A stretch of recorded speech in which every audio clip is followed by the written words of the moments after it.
So hello friends, this is Daksha और मेरे साथ आज है प्रवीण जी। प्रवीण जी जर्मनी से है और आज हम डिस्कस करने वाले असेंशन के बारे में, 5D शिफ्ट के बारे में। और हम बात करेंगे जो एट प्रेजेंट जो चीजें चल रही है ओवरऑल वर्ल्ड लेवल पर, और साथ ही जो आने वाले इवेंट्स है, देख सकते हैं हम जो किस तरह से इवेंट्स होने वाले हैं उसको लेकर हम बात करेंगे और कैसे हम प्रिपेयर कर सकते हैं अपने आप को। तो प्रवीण जी, मुझे आपसे ये पूछना है कि अम, जब हम अवेकनिंग की बात करते हैं तो अवेकनिंग जो प्रोसेस रहता है, हम जैसे देखते हैं कि हम जैसे एक नींद से जाग रहे हैं और बहुत सारे ऐसे इल्यूजन्स हमारे फॉल होते जाते हैं। तो मैं आपसे पूछना चाहूंगी कि आपका किस तरह से एक्सपीरियंस रहा, या आपको किस तरह से ये सारी चीजें पता चली, जैसे न्यू वर्ल्ड ऑर्डर की चीजें, ग्रेट रीसेट की चीजें, जो जो ये इस वक्त हम लोग देख रहे हैं। तो इसके बारे में आपका एक्सपीरियंस क्या है, ये मैं पूछना चाहूंगी। बेसिकली लगभग सभी लोगों की तरह मेरे भी ये अवेकनिंग प्रोसेस हुए। लगता था कि कुछ ना कुछ गलत है दुनिया में, लेकिन क्या गलत है राइट। ये समझ नहीं आ रहा था। ये हम्म। लगता था कि 1% लोग 95% वेल्थ को कंट्रोल कर रहे हैं और इतनी पॉवर्टी है, क्यों? हम्म। और वर्ल्ड वाइड ये सेम है, सिर्फ इंडिया की बात नहीं है। जर्मनी में सेम स्टेटस है, यूएसए में सेम हम्म। स्टेटस है। तो कुछ ना कुछ जो गड़बड़ थी वो तो लगती थी, लेकिन समझ नहीं आता था कि क्या है। तो इस तरह अवेकनिंग स्टार्ट होती है। ये पहला क्वेश्चन होता है सबके लिए, मेरे साथ भी यही हम्म। प्रोसेस हुआ। तो 2008 ऑनवर्ड्स मेरे सारे इंटरेस्ट जो मटेरियल वर्ल्ड में थे वो कम होते गए और इस तरफ क्यूरियोसिटी बढ़ती गई, तो हम्म। डायरेक्शन मिलती गई। 2012 में मुझे एक बुक मिली, जर्मन लैंग्वेज में थी, कि गोल्डन साइड शुरू होने वाला है। उस बुक में ओके। ये मेंशन था कि आने वाले समय में एलिट्स लोग आपको एक बीमारी के थ्रू, एक वायरस हम्म। के, एक वैक्सीनेशन के थ्रू स्लेटर हाउस में भेजेंगे। मैंने कहा ऐसा नहीं हो ओह। सकता, ये पॉसिबल नहीं, इतने गंदा कौन करेगा। वो किताब मैंने रख दी और बात आई गई हो गई। जब ये होना शुरू हुआ, उससे पहले भी मुझे, हम लोग जिस ग्रुप में हैं उनको इस तरह की, हम लोगों को उसमें कुछ लोग बड़े ट्यून हैं कॉस्मिक एनर्जी से, तो उनको मैसेज मिलते थे, वो मैसेज आते थे, लेकिन ट्रिगर जो था वो 2019 का वायरस था। मेरे लिए जिसमें बिल्कुल। बिल्कुल ही एकदम से क्लैरिटी हो गई, नहीं ये वास्तव में हो रहा है। तो वो ट्रिगर ऑनवर्ड्स बिल्कुल। फिर खोज बढ़ती गई। और बहुत से लोग अभी इन 2 सालों में हम देख ही सकते हैं कि मास अवेकनिंग्स चल रही है। बहुत से लोग हैं जो अवेकनिंग से पास हो रहे हैं, और उनके लिए इस वक्त, जैसे कई बार हम लोग लॉस्ट फील करते हैं जब भी अवेकनिंग के फेजेस पे जाते हैं, तो गाइडेंस और ये सारी चीजें बहुत काम आती है ऐसे टाइम पर। बिल्कुल। यस। और अगर हम जब ग्रेट रीसेट की बात करते हैं, या अभी जैसे हम बोल सकते हैं कि दो रास्ते खड़े हैं एक सिर्फ दो जैसे। रास्ते हैं, हाँ बीच का हाँ। रास्ता नहीं है। सबको बिल्कुल क्लियर समझ लेना चाहिए, यहाँ से या तो ग्रेट अवेकनिंग है या ग्रेट रीसेट है, बीच में कुछ नहीं बिल्कुल है। बिल्कुल बिल्कुल। तो एक जैसे चॉइस का टाइम चल रहा है कि हमें चूज करना है कि कौन सा रास्ता हमें जाना है। एक जैसे हमारा फ्री विल चॉइस है कि एग्जैक्टली। कौन से रास्ते पे हमें जाना है। यस। तो इसको लेकर आप कैसे, मतलब बता सकोगे कि कैसे हमें मतलब चूज करना है, या क्या है, किस तरह से। देखिए बहुत इंपॉर्टेंट है, रास्ते तो दो ही हैं, ये क्लियरिटी हो कि तीसरा रास्ता नहीं है। हम न्यूट्रल नहीं रह सकते। हम इस बार में या तो ग्रेट अवेकनिंग की तरफ होंगे, अगर हम न्यूट्रल हैं, हम सोचते हैं ग्रेट अवेकनिंग नहीं हो रही या देखा जाएगा, तो हम ग्रेट रीसेट की तरफ ऑटोमेटिक है। ये हम्म। क्लियरिटी होने के बाद, अगर ये पता हो कि ग्रेट अवेकनिंग है क्या, उसका पोटेंशियल हम्म। क्या है, तो कोई भी इसको गलत चूज नहीं कर सकता, है ना। लेकिन बिल्कुल। लोगों को अवेयरनेस नहीं है, इंफॉर्मेशन लैक है, और इसीलिए बहुत सारे लोग अब बता रहे हैं, गाइड कर रहे हैं, चॉइस कर लो। अगर एक हम्म। पता ना हो तब तो आप लॉस्ट हैं एक तरह से, है ना। जैसे आपने पहले हम्म। कहा कि इस प्रोसेस में हम लोग बीच बीच में लॉस्ट हो जाते हैं, ऐसा होता है क्योंकि कंफ्यूजन है। और ये एक ऐसा इवेंट है जो अर्थ पे पहली बार हो रहा है। बिल्कुल ब्रह्मांड बिल्कुल। के कई हिस्सों में, ये कई प्लेनेट में पहले हुआ है, लेकिन अर्थ में पहली बार हो रहा है। हमारी गैलेक्सी में एक और प्लेनेट है, मीका उसका नाम था। गैलेक्सी बहुत बड़ी है ना। अगर हम अपने सोलर सिस्टम के बियॉन्ड नहीं जानते, तो इसका मतलब ये नहीं है कि वहां पे कुछ एग्जिस्ट नहीं करता, लाइफ है वहां पे। हम्म। मीका प्लेनेट में सेम सिचुएशन में इससे पहले वहां पे असेंशन हुआ है, थर्ड डायमेंशन से फिफ्थ डायमेंशन में, लेकिन अर्थ पे नहीं हुआ। अर्थ में कोई रेफरेंस नहीं है, हमारे पास कोई स्क्रिप्चर इसको सपोर्ट नहीं करता, कोई स्पिरिचुअल मास्टर इसके बारे में नहीं बताता। तो गैप है, और इस गैप को भरा जाना है। और मैं भी बिल्कुल। बिल्कुल आपकी तरह देखता हूँ कि पिछले 2 सालों में लोग कहते हैं कि कुछ नहीं हुआ, मैं समझता हूँ बहुत कुछ हुआ है। पहली हम्म। बार लोगों ने देखा कि हाँ, कुछ तो गड़बड़ है। इससे पहले तो मानने को तैयार नहीं थे, मैं खुद भी नहीं मानने को तैयार था। बिल्कुल, और वर्ल्ड लेवल पे हो रहा है, कोई और स्पेसिफिक नहीं, पूरे वर्ल्ड में, ओवरऑल पूरे पृथ्वी पे वर्ल्ड में इम्पैक्ट हो रहा है। हाँ। जो great agenda one great. World order है, वन गवर्नमेंट वन रिलीजियन, पूरी दुनिया को एक तरह से कंट्रोल करना, ट्रांस ह्यूमन इंप्लीमेंट करना, लोग देख रहे हैं। It's a war on consciousness, जो हम बोलते हैं Exactly. ह्यूमन कॉन्शियसनेस का वॉर है। मतलब अब मैं यहाँ इतना समझती हूँ कि हायर डायमेंशंस पे जो ये वॉर है, ये तो शुरू से चलते ही आ रहा था। हम्म, बट अभी ये पृथ्वी पर 3D लेवल पर हम इस वॉर को देख सक रहे हैं, exactly. जो इवेंट्स हो रहे हैं हाँ। अब अगर हम पास्ट ग्रेट के रिसेट कुछ की ओर months से। अगर हम डाइवर्ट हो जाएंगे तो वार खत्म हो जाएगी 1 मिनट में। हमारी वार तो है बिल्कुल कि हम ग्रेट रिसेट चाहते ही नहीं, इसलिए वॉर है। बिल्कुल। और वॉर को जीतना है तो हमें फिर वैसे चॉइसेस लेने पड़ेंगे, जैसे हम मिलकर कलेक्टिवली भी और इंडिविजुअल लेवल पे भी वैसे चॉइसेस ले, जैसे हम इस चीज से जीत सके, जो स्पिरिचुअल वॉर हम बोल रहे हैं इस वक्त। तो बेसिकली वही इंपॉर्टेंट हो जाता है कि हम कौन सा रास्ता चूज कर रहे हैं। और फ्री विल अब मोस्ट इंपॉर्टेंट है। फ्री विल क्यों? मोस्ट इम्पोर्टेंट, क्योंकि या ये जो पोर्टल खुलेगा, यह अर्थ अर्थ तो असेंड करेगी करेगी। अर्थ ने अपना बिल्कुल डिसीजन ले लिया है। अब हमारी चॉइस है कि हम किस को चूज करते हैं। जो नहीं चूज करना चाहेंगे उनके लिए अर्थ लाइफ कहीं और रिबॉर्न हो जाएंगे, या वो वार उस कठिन हो जाएगी। वाइब्रेशन वाले प्लैनेट में। हाँ। एग्जैक्टली। ग्रेट तो ये ग्रेट। कलेक्टिव भी और इंडिविजुअल भी, हम इंडिविजुअल असेंड करेंगे, हमारी कॉन्शियसनेस कलेक्टिव को इम्पैक्ट करेगी। बिल्कुल यस। बिल्कुल बिल्कुल।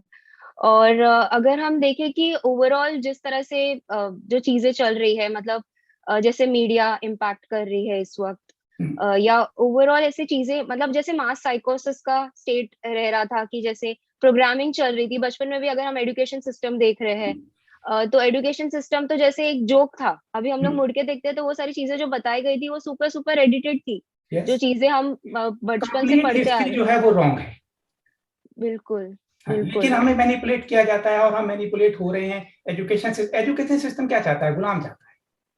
ये भी एलीट का एग्जैक्टली। एजेंडा है ना? हमारी बिल्कुल जो हमारी इंडिपेंडेंट थिंकिंग को ब्लॉक करना। साइंस कहती है कि अगर हमने ग्रेजुएशन लेवल तक इस एजुकेशन सिस्टम का पार्ट हो गए तो हमारे 80% न्यूरॉन जो है नॉन रिपेरेबल डैमेज हो जाते हैं। It's hmm. Really, it's very very bad, all things are happening, लेकिन हम जाग रहे हैं। बिल्कुल तो ये, और बिल्कुल। मीडिया, मीडिया है कहाँ? मीडिया तो सिर्फ उनका हिस्सा बना हुआ है। ये हम्म मीडिया ने सबसे ज्यादा डिसअपॉइंट किया है। और डिसअपॉइंट क्या है, आप ये कह सकते हो कि अवेकनिंग का ये भी पार्ट बन रहा है कि लोग देख रहे हैं कि मीडिया है ही नहीं। जिसको हम मीडिया मानते हैं, देयर इज नो मीडिया, है ना? हम्म। 2 सालों में हमने देख लिया, एक इंडिपेंडेंट मीडिया की बहुत जरूरत है। और जो डिजायर है वो इसको क्रिएट करेगी। अब इंडिपेंडेंट हम्म। मीडिया, आप हमारे पास सिर्फ एक इंटरनेट है, और इंटरनेट में भी 80-90% थिंग्स रॉन्ग है ना? एग्जैक्टली। उसमें से सही इंफॉर्मेशन को फिल्टर करना बड़ा कठिन हुआ पड़ा है। इसलिए अब एक हम्म। जरूरत है कि एक इंडिपेंडेंट मीडिया क्रिएट हो। तो हर तरह से जैसे फिर से चीजों को बिल्ड करना पड़ेगा हमें, अपने एग्जैक्टली। तरह से हर एक चीज, हर एक। बैंकिंग सिस्टम हो गया, एजुकेशन सिस्टम हो गया, हम्म, हर चीज को हम्म, फिर से बिल्ड करने की जरूरत है, फिर से जैसे नया फॉर्म करना चीजें। हाँ। हम्म। ये सारा कोलैप्स होगा और नया उसके बाद अपने आप आएगा। इट हैज टू बिल्कुल। कोलैप्स। जब ये हैज कोलैप्स टू। होगा तो नया आएगा। तो फाइनेंस, एजुकेशन, फार्मा, मेडिकल, सब कुछ कोलैप्स होना एवरीथिंग है। It everything. has to be collapse, yes. Yes And it yes. is happening. It is happening, या। और सर जैसे अभी हम लोग जैसे सी वायरस के बारे में बात कर रहे हैं कि 2 साल से जो चल रहा है, हम्म, और जब हम पनीर टिक्का की बात करते हैं तो अक्सर ये क्वेश्चन आता है कि क्या जो लोग नहीं ले रहे हैं और ले रहे हैं उसके बीच में बोल सकते हैं कि कौन लोग आगे जा सकते हैं? जिन्होंने टीका लिया है उसके बेसिस पे हम बता सकते हैं कि वो लोग नहीं जाएंगे आगे, जो आने वाला टाइम है। अक्सर ये एक कंफ्यूजन चलता है और इस तरह के क्वेश्चंस भी आते हैं, तो yes. इस पर आपका क्या बोलना है? देखिए, ये क्वेश्चन ऐसा है कि मैं कुछ लोगों को जानता हूं जो बता सकते हैं कि इन्होंने पनीर टिक्का लिया है कि नहीं लिया है। अच्छा। It okay. Means there are something happens on the body, something happens. बिल्कुल। क्या उसका स्पिरिचुअल इम्पैक्ट है कि नहीं है, ये सेकंड क्वेश्चन है। मैं इसको इस तरह देखता हूं कि ये अर्थ पे अब तक का ह्यूमैनिटी पे किया हुआ सबसे बड़ा एक्सपेरिमेंट है। पूरी हम्म। अर्थ पे एक एक्सपेरिमेंट किया जा रहा है और उस एक्सपेरिमेंट का रिजल्ट करने वालों को भी नहीं पता। ऐसा नहीं है कि वो 100% सिक्योर है कि वो जो कर रहे हैं वो हो पाएगा। एक एक्सपेरिमेंट कर रहे हैं डिफरेंट स्टेजेस में, डिफरेंट कंट्रीज में, डिफरेंट लेवल पे, डिफरेंट तरीके से वेव्स आती हैं। जब इंडिया में वेव होती है तो चाइना में नहीं होती, जब वहां होती है तो जर्मनी में नहीं होती, क्योंकि एक्सपेरिमेंट हो रहा है।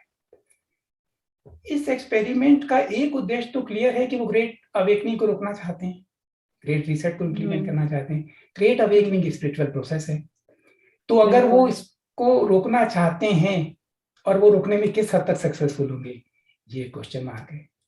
इसके बारे में एग्जैक्टली अगर लोग कह सकते हैं कि उनका स्पिरिचुअल कनेक्शन कट जाता है, अगर स्पिरिचुअल कनेक्शन कट जाता है तो क्या वो असेंड करेंगे? कर सकते होंगे, लेकिन अगर उनको गाइडेंस नहीं मिलेगी तो कैसे करेंगे? उनको मोटिवेट कौन करेगा कि असेंड हो? उनको इंस्पायर कौन करेगा? है ना, वो तो इग्नोर कर देंगे। तो ये सारी बातें अभी हैं। और जो केमिकल है, इस केमिकल के दो पार्ट हैं। मान लो एक तो केमिकल है जो इम्यूनिटी को वीक करता है, दूसरा इसका mRNA पोर्शन है। हमारे डीएनए को आज की साइंस जो सिर्फ ये कहती है कि 90% जंक है, 10% इसका यूजेबल है, उस 10% में 3% हम यूज करते हैं और उसके बारे में वो कुछ नहीं जानते, फिर भी वो आरएनए को मॉडिफाइड कर रहे हैं, है ना। उसके क्या साइड इफेक्ट्स होंगे ये समय ही बता पाएगा, इवन तो जो एक्सपेरिमेंट कर रहे हैं उनको भी नहीं पता। लेकिन एक चीज क्लियर है, सोलर फ्लैश के बाद इसका असर खत्म हो जाएगा। तो सोलर फ्लैश तक वो सस्टेन कर पाएंगे, बॉडी में क्या चेंजेस होंगे? ज्यादातर लोग जो ये कहते हैं कि हमने पनीर टिक्का लिया और हमें कुछ नहीं हुआ, वो रिएक्शंस की बात करते हैं। हो सकता है किसी को रिएक्शन ना हो, इमीडिएट रिएक्शन किसी को जल्दी होता है, किसी को बाद में होता है। दवाइयां डिफरेंट तरीके से बॉडी पर असर करती हैं, दैट इज रिएक्शन। इसका साइड इफेक्ट किसी को नहीं पता। बिल्कुल। और अगर डिटॉक्स कोई करना चाहे, जिन्होंने ऑलरेडी ले लिया है और बाद में वो अवेकनिंग फेजेस से पास हो रहे हैं, तो अगर वो डिटॉक्स करना चाहे तो क्या हो सकता है? डिटॉक्स करने के 2-3 तरीके जो है बहुत इंडिया में फेमस हैं, वो मैं आपको बता दूंगा लिंक करके। डिटॉक्स करना उनको 100% उनकी जिम्मेदारी हुई है ना। एक ये अच्छी बात मुझे अब लगी रिसेंटली, इससे पहले लोग एक्सेप्ट नहीं करते थे, डिटॉक्स की बात नहीं करते थे। It means any how they were identified with their decisions कि हमने जो डिसीजन लिया है सोच के लिया है, ठीक लिया है। अब वो डिटॉक्स की बात होती है तो कम से कम सेकंड लेवल की अवेकनिंग स्टार्ट हुई। जिन्होंने लिया उन्होंने ये देखा कि हाँ कुछ तो गड़बड़ था और अब हम इसको ठीक कर सकते हैं। तो ये इंपॉर्टेंट है, और ऐसे लोगों के लिए सबसे इंपॉर्टेंट है ग्रेट रीसेट को रोकना। अगर ग्रेट रीसेट हुआ with their mRNA particle in their bodies, they are likely to be, it's a very dangerous stage for them. So वो अवेक हो जाए पूरी ताकत से, डिटॉक्स बोलना सीखना है उनको ग्रेट रीसेट को रोकना सबकी जिम्मेदारी है, लेकिन उनके लिए तो कोई ऑप्शन ही नहीं है। बिल्कुल, है ना, उन्हें इस बात को समझना चाहिए। और ईश्वर से बड़ी कोई चीज नहीं है। इस बात से भी अब डिमोरलाइज नहीं हो जाए कि हमने ले लिया, ठीक है उस समय एक सिचुएशन ऐसी बनी और आप अज्ञानता में डिसीजन ले गए, है ना, डर गए। डरना कोई बहुत खराब चीज थोड़ी है, डर गए, कोई भी डर सकता है, ह्यूमन नेचर है। और हमने एक गलत डिसीजन लिया, तो अब उस बारे में बैकग्राउंड में सोचते रहे कि हमने ले लिया, अब हमारा सेंशन होगा कि नहीं होगा, पता नहीं क्या होगा। नहीं, जो हो गया वो हो गया। सोलर फ्लैश तक हम सब इक्वली हैं, ग्रेट रीसेट को रोकेंगे। अगर सोलर फ्लैश के बाद का असर खत्म हो जाएगा, ये मैं गारंटी करता हूँ सबके लिए, जिन्होंने लिया है या नहीं लिया। आर्टिफिशियल इंटेलिजेंस डिस्ट्रॉय हो जाएगी। ओके सर, अभी जैसे आप आर्टिफिशियल इंटेलिजेंस की बात कर रहे हो, तो आर्टिफिशियल इंटेलिजेंस क्या नेगेटिव ही होता है कि एक पॉजिटिव साइड भी होता है? Artificial is always positive. Intelligence. If it is even artificially infused, it is positive. But if it is, see, like energy क्या खराब ही होती है या अच्छी ही होती है? एनर्जी तो एनर्जी है, उसकी यूजेस खराब और अच्छी होती है। तो ऐसे ही आर्टिफिशियल इंटेलिजेंस है। जिस हम आर्टिफिशियल इंटेलिजेंस हम बड़ा पॉजिटिव शब्द मानते हैं, और पॉजिटिव भी है क्योंकि हमारी इंटेलिजेंस को वो किसी आर्टिफिशियली बढ़ा रहा है। लेकिन अगर आर्टिफिशियल इंटेलिजेंस एक एजेंडा के थ्रू जो अर्थ पे नहीं है, डिफरेंट गैलेक्सीज पे से अर्थ पे इंपोज हो रहा है, that is negative and people are confused. People are utterly confused, they are not clear. ये नेगेटिव कैसे हो सकता है? मेरा बेटा मान लो बीटेक कर रहा है, आर्टिफिशियल इंटेलिजेंस एक कैप्टन है ना, लेकिन ये जो आर्टिफिशियल इंटेलिजेंस जो नेगेटिव है, दैट इज वेरी डेंजरस। उस अभी हम लोग आर्टिफिशियल भी वो अगर आर्टिफिशियल इंटेलिजेंस डिस्ट्रॉय हो जाएगी आफ्टर सोलर फ्लैश। सोया फ्रेश अभी भी हम लोग जैसे यूज कर रहे हैं, ये सारी चीजें यूज कर रहे हैं, हम लोग पॉजिटिव वे में इंफॉर्मेशन स्प्रेड करने के लिए यूज कर रहे हैं। और जो लोग नेगेटिव वे में इन सारी चीजों को यूज कर रहे हैं, मतलब वो डिस्ट्रक्शन के लिए यूज किया जा रहा है। तो इट एग्जैक्टली, डिपेंड्स कि किस तरह से हम इन चीजों को यूज कर रहे हैं। यस। और इसके साथ इसका जो अंत कहीं पे नहीं है ना। मान लीजिए किसी की हियरिंग एड की प्रॉब्लम है, उसके कान में इम्प्लांट कर दिया चिप, उसकी कैपेबिलिटी इंप्रूव हो गई, लेकिन इसका एंड कोई नहीं है। इट इज वेरी बिल्कुल। डेंजरस। हम्म। टेक्नोलॉजी इतनी एडवांस है, और उस टेक्नोलॉजी से अगर ग्रेट रीसेट से बड़ा कोई अपराध नहीं है ह्यूमैनिटी के ऊपर। इससे बड़ा कोई अपराध हो नहीं सकता, ह्यूमैनिटी को सदा के लिए गुलाम बना देना, उसकी असेंशन, उसकी स्पिरिचुअलिटी, उसके इमोशन, उसका सब चीज खत्म कर देना। बिल्कुल। इसलिए इसका बहुत बिल्कुल। डेंजरस है। बिल्कुल। और मेन तो सर मैं ये बोलना चाहूंगी कि फियर, जो एक फियर की चीज है, मतलब फियर इज समथिंग, ये ओवरकम करने की बहुत जरूरत है। बिकॉज हमारा रेप्टिलियन ब्रेन जो बार बार फाइट और फ्लाइट रिस्पॉन्स में जाता है, एक जैसे हम लोग बार बार उस ब्रेन को यूज करते आए हैं। तो अभी जब उस ब्रेन से हम लोग अपना अपर पोर्शन जो कॉर्टेक्स से यूज करेंगे, मतलब हम लोग वो फियर से ओवरकम करके जब भी चीजों को देखना स्टार्ट करेंगे, लव को चूज करते जाएंगे, तभी जाके हम इस चीज से बाहर निकल के जाएंगे। मतलब एक जो पैटर्न बना हुआ है हमारा, जो बार बार हम लोग फियर में जा रहे हैं, और बाहर से भी ऐसी चीजें बताई जा रही है मीडिया के थ्रू और हर जगह से, जो एक पैटर्न बन गया है कि हम बार बार वो फियर के इसमें जा रहे हैं। तो फियर इज समथिंग, जो सबसे बड़ी चीज है जो हमें इस वक्त अपने आप को ओवरकम करना है इस फियर से। तभी हम, बिकॉज इधर लव कैन एग्जिस्ट और फियर कैन एग्जिस्ट, एग्जैक्टली। तो पीपल दोनों एक साथ थिंक, एग्जिस्ट नहीं कर सकते। यस, हाँ। People think the opposite of love is hate. It is not true. No. Opposite of या। Love is fear.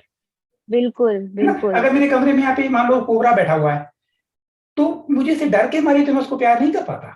मैं उसको हेट थोड़ी करता हूँ, ना कोबरा को हेट करता हूँ, ना मैं टाइगर को हेट करता हूँ, ना बिच्छू को हेट करता हूँ। लेकिन डर, डर हमारे लव का अपोजिट है। तो ये लोअर फ्रीक्वेंसी है डर की। तो इस पे ओवरकम करना है, हमारी फ्रीक्वेंसी को हमें रेज करना है, कॉन्शियसनेस को रेज करना है। ये तो बहुत इंपॉर्टेंट एस्पेक्ट है, और इसी को ये यूज करते हैं सारे। ये डर क्रिएट करते हैं।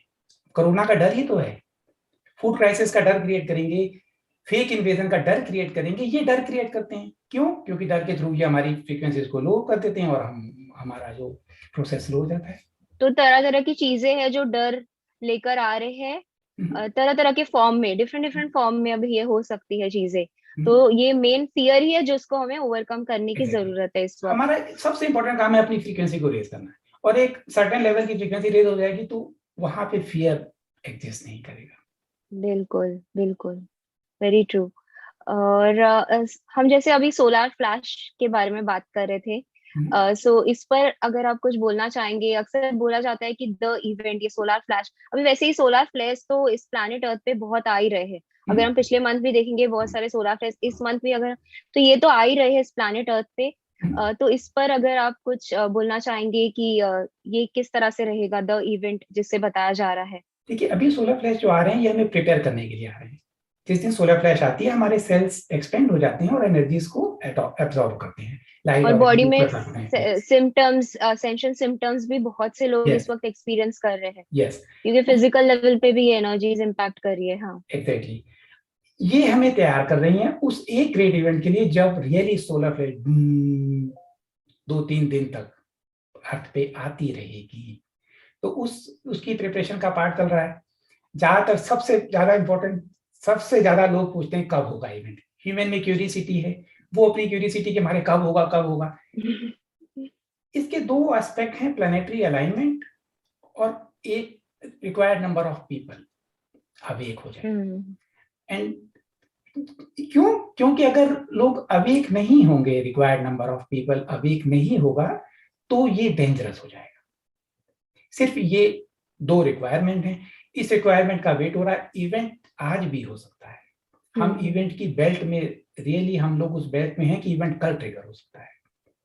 सिर्फ एक हम लोगों को तैयारी करने का थोड़ा समय ज्यादा मिला। सर्टेन नंबर ऑफ पीपल, अभी जैसे हम डीएनए स्ट्रैंड्स की बात कर रहे थे, अगर हम एक प्रॉपर नंबर देखें तो जहां तक मेरा रिसर्च बोलता है वो ये है कि इनिशियली हम 2 से 3 स्ट्रैंड्स हमारे एक्टिव थे डीएनए के। अब तक जो overall like humanity on an average अगर हम देखें, सिर्फ दो अभी होते जैसे हैं। असेंशन, हाँ कि दो स्ट्रैंड्स थे, और जैसे जैसे हम असेंशन में जाते जा रहे हैं, अब जब हम पूरी ह्यूमैनिटी असेंड करने की बात कर रहे हैं, तो कम से कम 4.5 स्ट्रैंड्स तक ओवरऑल एक्टिव होना चाहिए स्ट्रैंड्स। और जो लोग लाइट वर्कर्स है या स्टार सीड्स है, जो यूजुअली कहा जाता है 1,44,000 सोल्स इस वक्त धरती पे आ रहे हैं, जो जैसे एक पाथ क्रिएट कर रहे हैं असेंशन के लिए, उनका कम से कम 6 स्ट्रैंड्स डीएनए एक्टिव होना चाहिए। तो अगर हम नंबर्स की बात करें तो इतने कम से कम डीएनए के स्ट्रैंड्स असेंडेड होने चाहिए, तभी जाके ओवरऑल ह्यूमैनिटी असेंड हो सकती है। यस, मतलब किस तरह से वर्क करना पड़ेगा कलेक्टिवली, और हमें इंडिविजुअल लेवल पर भी डीएनए के स्ट्रैंड्स को वर्क करना, एक अपना हाई फ्रीक्वेंसी स्टेट रखना है। मेंटेन रखना है। अब डीएनए, अगर हम डीएनए की बात करते हैं तो बहुत सारे डिस्टॉर्शंस भी है हमने जो डीएनए में उठाया, जैसे हम कारमा की बात कर रहे हैं, एंसेस्टर हीलिंग और ये सारी जो चीजें आती है। हम्म, बहुत सारे ऐसे डीएनए के डिस्टॉर्शंस है जिसकी वजह से हमारे डीएनए के स्ट्रैंड्स एक्टिव नहीं हो पाए थे, हम्म, और हम वही 2 स्ट्रैंड्स में लॉक हो गए थे एक तरह से यस। जैसे।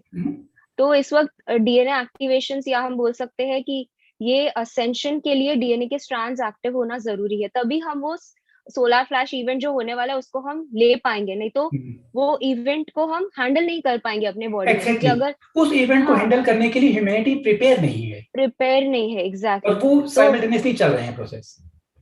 बिल्कुल बिल्कुल सर। और अगर हम आने वाली इवेंट्स की बात कर रहे हैं, मतलब दो like everything is not set, future के टाइमलाइंस कभी फिक्स नहीं हो सकते हैं, बट अगर हम प्रिपेयर करने की बात कर रहे हैं तो आने वाले जैसे फेक एलियन इन्वेजन की बात की जा रही है, तो इसके बारे में हम कैसे मतलब देख सकते हैं कि क्या है ये एग्जैक्टली? पहले तो ह्यूमैनिटी को ये भी बड़ा क्वेश्चन आता है कि एलियंस एग्जिस्ट करते हैं कि नहीं करते हैं। तो मैं यहाँ से शुरू करता हूँ। जैसे अगर हम पानी के अंदर जाएं, ओशन में, तो कितनी लाइफ फॉर्म है। जमीन को हम खोदें, जमीन के अंदर लाइफ फॉर्म है। अर्थ में देखें तो डिफरेंट लाइफ फॉर्म है, एयर में देखें तो डिफरेंट लाइफ फॉर्म है।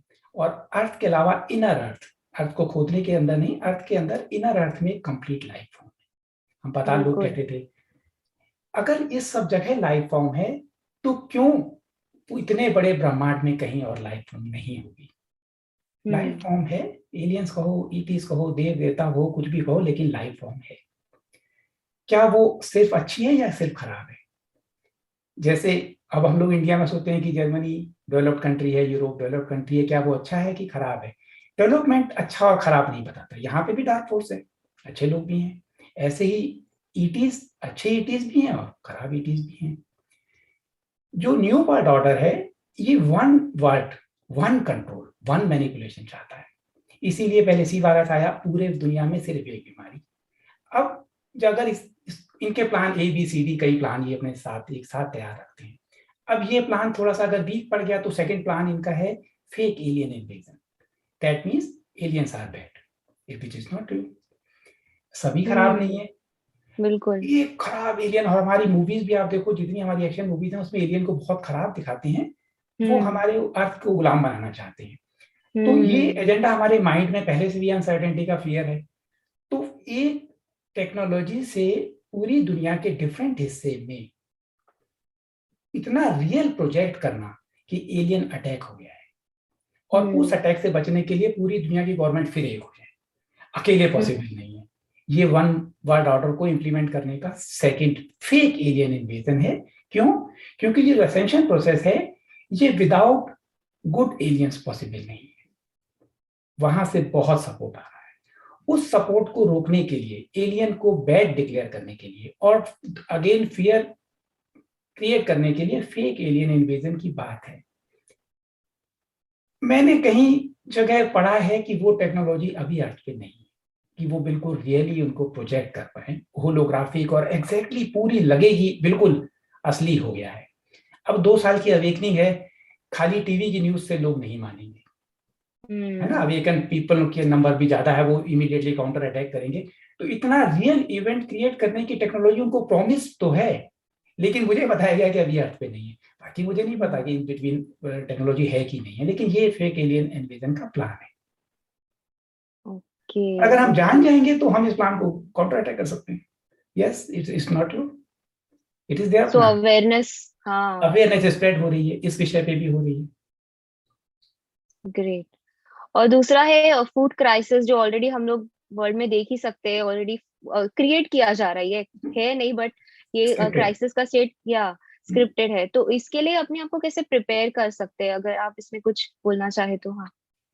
देखिए, ये फूड बड़ा इंपॉर्टेंट हमारा एस्पेक्ट है। बिना फूड के सर्वाइवल कई लोगों के, वैसे इस अर्थ पे more than 100,000 people without food रहते हैं। ब्रिदेरियन लाइफ ऑफ स्टाइल है, वो पॉसिबल है। मैंने करके देखा है, 35 डेज मैंने सिर्फ पानी पे रहा था और ये पॉसिबल है। लेकिन फिर भी एक मेजॉरिटी जो है वो फूड पे बहुत डिपेंडेंट रहती है, और डर फैलाने के लिए फूड की आर्टिफिशियल शॉर्टेज क्रिएट की जा रही है, स्टार्ट हो चुकी है। स्टार्ट हो गए या? अब इसको हम अगर अपने आप को मेंटली प्रिपेयर कर पाए, मेंटली, कि हाँ ये इनका प्लान है ना। अगर हमें पता हो कि असली फूड शॉर्टेज है, तो हम असली एफर्ट करें। असली तो है नहीं, मैनिपुलेटेड है, आर्टिफिशियली क्रिएटेड है, तो उसके क्या साइड इफेक्ट होंगे, ये तो वो जो कर रहे हैं वो क्योंकि नेचुरल नहीं है। हम अपने आप को थोड़ा सा मेंटली प्रिपेयर रखें। हाँ, जैसे उनको सी वायरस फेल हो गया, वैसे ये भी फेल हो जाएगी। सी वायरस भी तो बहुत डेंजरस प्लान किया था, हुआ तो नहीं। फूड क्राइसिस भी ये प्लान कर रहे हैं। ये मेंटल प्रिपरेशन इंपॉर्टेंट है। सेकंड, हम अपने आप को थोड़ा सा स्टोरेज कर लें, दैट गिव्स अस सिक्योरिटी।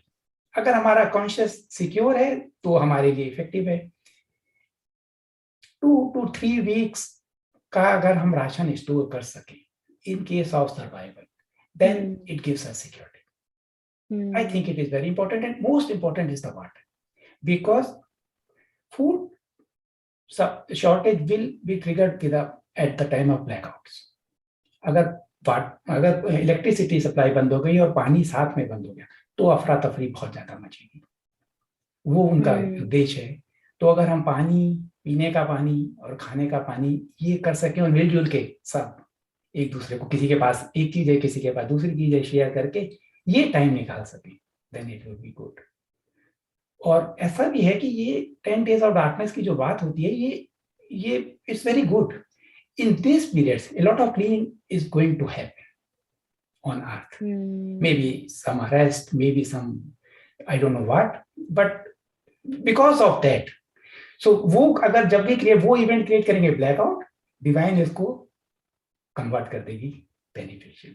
उस समय अरेस्ट होंगी और ये सब काम होंगे। तो हम अपनी तैयारी में हमें अपने आप को मेंटली और थोड़ा सा वो करना है।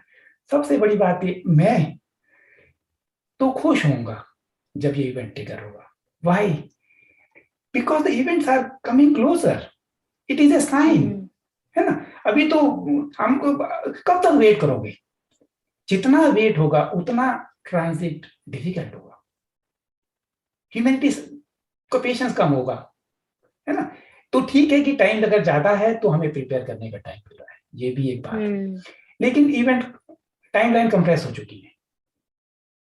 मैं आपको बिल्कुल क्लियरली बता रहा हूं कि इस फरवरी में टाइमलाइन कंप्रेस हो चुकी है, इवेंट क्लोजर आ चुके हैं। इससे पहले टाइम दिया गया था क्योंकि हम स्लो थे। अब इवेंट्स भी फास्ट होंगे और टाइमलाइन कंप्रेस हो चुकी है, तो कंप्रेस हो चुकी है, good sign. Stagnation is difficult. 2012 से 2020 का स्टैग्नेशन बहुत लोगों के लिए बहुत डिफिकल्ट था, बहुत डिफिकल्ट रहा, और बहुत से लोग अवेकन भी हुए हैं इसी टाइम पीरियड्स में। 2012 के बाद ही मोस्टली लोगों को अवेकनिंग हिट हुई है, ज्यादा ट्रिगर हुई है। तो टाइमलाइन कंप्रेस की आप बात करें, मतलब इसका मतलब एक इवेंट्स फास्ट हो रहे हैं, इवेंट्स फास्ट होंगे, इवेंट फास्ट होंगे, इंटेंसिव होंगे, और यस, बीच में सोचने का टाइम नहीं मिलेगा। राइट, दैट्स गुड, या ठीक है। और सर, अगर जब हम असेंशन की बात कर रहे हैं, तो कुछ आप अपनी तरफ से टिप्स देना चाहेंगे इस वक्त, कि किस तरह से हम असेंशन में अपने आप को हेल्प कर सकते हैं, और क्या एग्जैक्टली मतलब डेली रूटीन में हम क्या क्या कर सकते हैं जैसे असेंशन में हमें हेल्प हो? देखिए, असेंशन में सबसे जो इम्पोर्टेंट एस्पेक्ट है कि बहुत क्लियरली पता हो कि हाँ कुछ हो रहा है अर्थ में। ये सिर्फ एक इंटेलेक्चुअल डिस्कशन नहीं है, ये फील करने की बात है। इंट्यूशन इसमें हेल्प करता है। हम अपने आप जानते हैं, रेजोनेट करते हैं, तब हम इफेक्टिवली अपने आप को तैयार करते हैं, है ना। नहीं तो इंटेलेक्चुअल डिस्कशन तो सब जगह होता रहता है, और पढ़ा और पढ़ के भूल गए। क्लियरली फील करें कि क्या हो रहा है। जब ये पता लग जाए कि हाँ कुछ हो रहा है, फिर ज्यादा दिक्कत नहीं है। फिर अपना ये है कि अब मान लो जिन्होंने नहीं भी ली है तो भी हमारी बॉडी में बहुत हैवी मेटल्स है। ये कोई प्लान सिर्फ खाली सी वायरस और वैक्सीन के थ्रू इम्प्लीमेंट नहीं हो रहा है, ये पिछले 50 सालों से हो रहा है। हमारे पानी में फ्लोराइड है जरूरत से ज्यादा, बिल्कुल हमारे खाने बिल्कुल। में जेनेटिकली मॉडिफाइड हमारे खाने हैं। अपनी बॉडी को डिटॉक्स करें, ग्राउंडिंग करें, अपनी एनर्जी को हाई रखने की कोशिश करें। मैप ऑफ कॉन्शियसनेस है, उसमें देखें कि हम कहाँ पे स्टैंड करते हैं, उससे नेक्स्ट लेवल के लिए अपने आप को तैयार करें। और ये जाने कि इतना सुनहरा समय हमारे लिए आने वाला है, उस पर फोकस रखें। हमारा जो सोलर सिस्टम है उस बेल्ट से गुजर रहा है जिसमें हम काफी हद तक सिंक्रोनाइज्ड हैं। हमारे थॉट्स मैनिफेस्ट होने बहुत तेजी से मैनिफेस्ट हो रहे हैं। तो इंस्टेड ऑफ कि बैकग्राउंड में डर, agenda, cabal, dark force, focus भविष्य की, फोकस ऑन न्यू अर्थ जो हम लोग focus on only manifest new earth. करना चाहते हैं। यस, एंड और देन वी जितना हम क्रिएट आवर मिलकर, रियलिटी। हाँ जितना मिलकर ये राइट फोकस हम सेट करेंगे उतना इजीली हम न्यू अर्थ को जल्दी क्रिएट कर पाएंगे, यस क्योंकि कलेक्टिवली हम वर्क करेंगे उस न्यू यस, रियलिटी को क्रिएट करने के लिए। वो हमारी सो फ्रीक्वेंसी वेरी को बहुत राइट, तेजी से रेस करेगा। Very right. और सर क्या क्रिस्टल्स यूज आ सकते हैं इसके लिए फ्रीक्वेंसी हाई रखने के लिए? क्योंकि मैं personally believe, very great, great मैं ग्रेट। हमेशा तो क्रिस्टल यस, रखता हूँ। देखो ये भी, ये सारे दोनों ल्यूमेरियन क्रिस्टल हैं। These wow. Are not clear crystals, these are Lemurian crystals. इनमें जो इसका जो साइन है इसको हम टच करते हैं तो ऐसा लगता है कि बार कोड है, लाइंस इसके ऊपर होती हैं। ऐसा माना जाता है कि अर्थ का जो असेंशन होना है, जो हमारा डीएनए एक्टिव, हमारा डीएनए पहले भी एक्टिव था। हम अर्थ गुलाम हो चुकी है, इससे पहले अर्थ पे सिविलाइजेशन बहुत एडवांस थी, है ना। अब हमें यस उसके बारे में अगर नहीं भी पता, तो जब वो गुलाम होने लगे या अर्थ का ये खराब समय आया, तो ये इंफॉर्मेशन वो क्रिस्टल में स्टोर स्टोर की, करके चले गए थे। वो ये लेमुरियन हमारे टाइमलाइंस, एटलांटियन टाइमलाइंस, टाइमलाइंस एटलांटियन जो और रहे। यस हाँ दैट, हाँ हाँ। तो ये ग्रेट। अब डी कोड होने का जब समय आएगा तो ये डी कोड करने में हेल्प करेंगे। तो ये यस क्रिस्टल अगर आप अफोर्ड कर सकते हैं, बहुत हाई वाइब्रेशन है, तो आप इसको ले सकते हैं। मैं रखता हूँ हमेशा बिल्कुल। अपने पास। मैं एक ग्रेट पेंडेंट भी ग्रेट। मैंने पहन रखा है और एक मेरे पास भी होगा है। मैं पर्सनली सर, मेरा खुद का एक मेटाफिजिकल शॉप है जिसमें सारे क्रिस्टल्स एंड ऑल सब रहते हैं। तो अब क्रिस्टल्स तो डेफिनेटली मैं खुद भी पर्सनली भी यूज करती हूँ और अपने आप को सराउंडेड रखती हूँ क्रिस्टल्स के साथ। मुझे बहुत हेल्प किए हैं हाँ, क्रिस्टल्स। और आपके पास और क्या ल्यूबेरियन क्रिस्टल्स हैं? इंडिया में मैंने सुना है कि बहुत रेयर मिलते हैं। हाँ हो जाएगा सर, मिल जाएगा ल्यूबेरियन जो भी मिल आपको जाएगा, चाहिए, हाँ मिल जाएगा। ठीक। सब है, मोल्डावाइट भी है। हम्म, मतलब सब है हाँ, क्रिस्टल्स जो भी साइकिक गिफ्ट्स के लिए। मोस्टली लैब्राडोराइट, एमेथिस्ट ये बेस्ट रहते हैं ये लोग अगर अच्छी हम बेस्ट। हायर चक्रास को एक्टिवेट करना है। और ठीक है सर, सो असेंशन के लिए तो हम काफी लाइक अपने अच्छे टिप्स दे दिए हैं। और अगर हम देखें, आप एक फोटॉन बेल्ट के बारे में, जो मैं भी अपने पर्सनली वीडियोस में बोलती हूँ कि हम एक फोटॉन बेल्ट से पास हो रहे हैं, 2000 ईयर्स के फोटॉन बेल्ट से। तो ये एग्जैक्टली exactly क्या है? एज ऑफ एक्वेरियस से हम इसे रिप्रेजेंट कर रहे हैं यस, कि age of Aquarius? Okay. Planet में सब कुछ साइक्लिक है। तो वो साइक्लिक जब हम मूवमेंट करते हैं तो अब हम उस बेल्ट से गुजर रहे हैं। और हाँ ये हाँ जो हाँ। है, ये सिर्फ वेस्टर्न थॉट नहीं है। कई लोग इसको कहते हैं कि सिर्फ वेस्टर्न थॉट है, नहीं। परमहंस सत्यानंद जी बिहार स्कूल ऑफ योगा हैं कि उन्होंने एक मैगजीन थी, मैं काफी पुरानी मैगजीन एक बार मुझे मिली, 1980 या 1990 की होगी। हम्म। उसमें उन्होंने लिखा कि आने वाले समय में अर्थ पे क्लाइमेट चेंजेस होंगे और गर्मी बढ़ेगी, और इसको साइंटिस्ट कहेंगे कि ये हम पॉल्यूशन खराब कर रहे हैं, हम इसको पोल्यूट कर रहे हैं उसकी वजह से। ये बिल्कुल उसकी वजह से नहीं है। हमारी हम्म। अर्थ और हमारा सोलर सिस्टम उस बेल्ट से गुजरेगा। उन्होंने इसको हरकुलिस बोला। हरकुलिस के पास से जब हम गुजरेंगे तो हमारे प्लेनेट पे ये चेंजेस होंगे और ये गर्मी बढ़ेगी। हम्म। तो ये सोलर सिस्टम में ये मूवमेंट तो चलते रहते हैं, और इसीलिए 26,000, ऑलमोस्ट 26,000 ईयर की जो साइकिल है, जिसके में ये असेंशन हो रहा है। ये हम्म। साइकिल अर्थ पे पहली बार नहीं है, ये थर्ड बार है। इससे पहले दो हम्म। बार जब इस साइकिल से सोलर सिस्टम गुजरा तो बहुत कम लोग अवेक हो पाए। Stellar activation cycle. यस, अब इस थर्ड टाइम में बहुत ज्यादा पोटेंशियल है। तो इस पोटेंशियल के मारे हमारी जो अर्थ है ये, अब इस फोटोन बेल्ट में एक तो हमारे थॉट्स बड़ी जल्दी मैनिफेस्ट होते हैं, सेकेंडली हमारे कर्मा इंस्टेंट हो जाएंगे, क्योंकि थॉट्स मैनिफेस्ट भी अगर फास्ट हो जाएंगे तो हमारे कर्मा का फल भी हमें फौरन मिलेगा। जब कर्म इंस्टेंट हो जाएंगे तो हम रिस्पॉन्सिबल हो जाएंगे अपने एक्शन के प्रति। अभी भी हमें उसका फल भुगतना पड़ता है, लेकिन से 3 जीवन के बाद भुगतना पड़ता है, तो उस समय पुरानी तो याद नहीं रहती कि हमने क्या, क्यों हमें भुगतना पड़ रहा है। हम खाली सफरिंग को याद रखते हैं या अपने आप को विक्टिम रोल में चले जाते हैं, नहीं हमारे साथ क्यों खराब हो रहा है, हमें इसका कारण नहीं पता होता। जब इंस्टेंट कर्म हो जाएंगे हम रिस्पॉन्सिबल हो जाएंगे, ये सारे इसके प्रोसेस के पार्ट हैं। और वैसे भी अमेरिकन में जो मिलिट्री है उन्होंने एक्सपेरिमेंट किए थे मिलिट्री को पैरानॉर्मल कैपेबिलिटीज बढ़ाने के लिए, तो टेलीपैथी हो ताकि वो सारे कॉन्टेक्ट कर सके विदाउट इंस्ट्रूमेंट। तो उन्होंने जब ये फ्रीक्वेंसी को रेज किया जो अब अर्थ पे हो चुकी है because of this photon belt, तो उनकी जो कैपेबिलिटी है वो 80% तक बढ़ चुकी थी। तो हम ऑलरेडी नेचुरली हम उस बेल्ट में हैं कि आप देखो कितने लोग सिंक्रोनाइज थे, जो जरा भी फ्रीक्वेंसी में ऊपर है उसको कुछ करना नहीं पड़ता। तो ये हमारा काम है कि सिंक्रोनाइज हो उस एनर्जी के साथ। तो ये बेल्ट में तो हम गुजर ही रहे हैं। तो ये 2000 इयर्स का ये जैसे साइकिल रहेगा।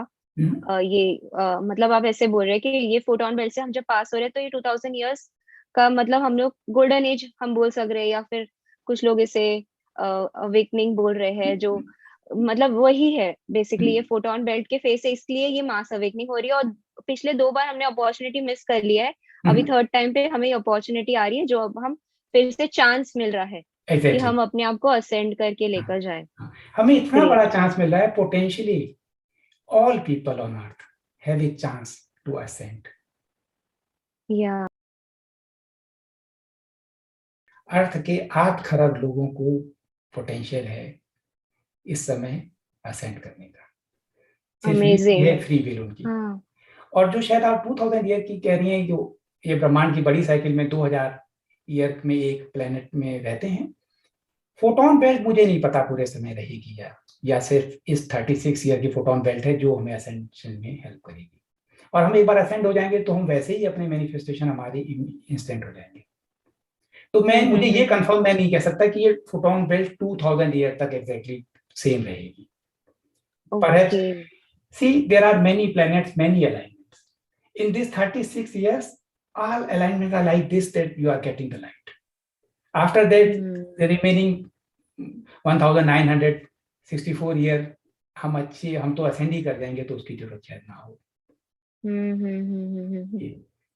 इस साइकिल की इसलिए हम देख सक रहे कि मैन मेड जो क्राइसिस चल रहा है वो तो चल ही रहा है, डिस्ट्रक्शन की चीजें, बट साथ साथ नेचुरल कलामिटीज भी काफी ऐसे लग रहा है कि वो भी आने वाले टाइम में, अब जिस तरह से प्लैनेट्स वगैरह भी अगर हम एस्ट्रोलॉजिकल कॉम्बिनेशंस भी देखते हैं तो उसमें भी पता चल रहा है कि बहुत सारे ऐसे नेचुरल कलामिटीज दिख रहे हैं आने वाले टाइम में। मतलब सिर्फ ये मैनमेड चीजें नहीं है जो हम इस वक्त देख सक रहे हैं, बहुत सारी, मतलब ओवरऑल हर तरह से डिस्ट्रक्शन दिख ही रहा है कि डिस्ट्रक्शन होना ही है, तभी वो रीबर्थ हो पाएगी चीजें।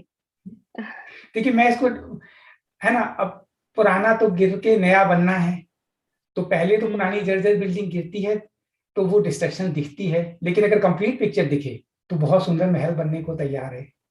बिल्कुल बिल्कुल। तो मुझे तो डिस्ट्रक्शन दिखता नहीं, मुझे तो सिर्फ कंस्ट्रक्शन दिख रहा है जो हो रहा है। बिल्कुल, और हमें फोकस भी उस पे ही करना है। यस, हमें न्यू अर्थ पर ही फोकस अपना करना है। ग्रेट सर, आई थिंक अब के लिए काफी है ये। जो भी क्वेश्चंस मेरे पास आए थे मैंने कोशिश किया कि मैं हम लोग एक क्लैरिटी दे सके जितना ज्यादा हो सके, और अगर कुछ और क्वेश्चंस होंगे तो डेफिनेटली हम आपके साथ कनेक्ट होंगे। मुझे बहुत अच्छा लगा सर, बहुत प्योर एनर्जी आपकी। Thank you so much. मुझे भी अच्छा लगा। जो 2000 ईयर की आपने बात की थी कि 2000 ईयर हम इस पीरियड में रहेंगे, इसको इस तरह मैं देखता हूँ, किसी बड़े समय को एक्सप्रेस करने का ये एक फॉर्मूला है, 1000 साल गोल्डन टाइम या 2000 ईयर का golden time. We will never come back, we will be there and we will never come back. It's not only 2000 years, it is forever. Those who will ascend, it will be forever. So beautiful. We will ascend to the next dimensions. See, third dimension, how many years I don't know, लेकिन अब fifth में पहुंच गए, third में नहीं बैठ आ सकते, fifth में ही रहेंगे, फिफ्थ के बाद हायर भी जाएंगे। So there is no coming back, there is no 2000 year theory. Wow. Amazing. Great, great. Thank you, sir. Yeah. Thank you Diksha ji.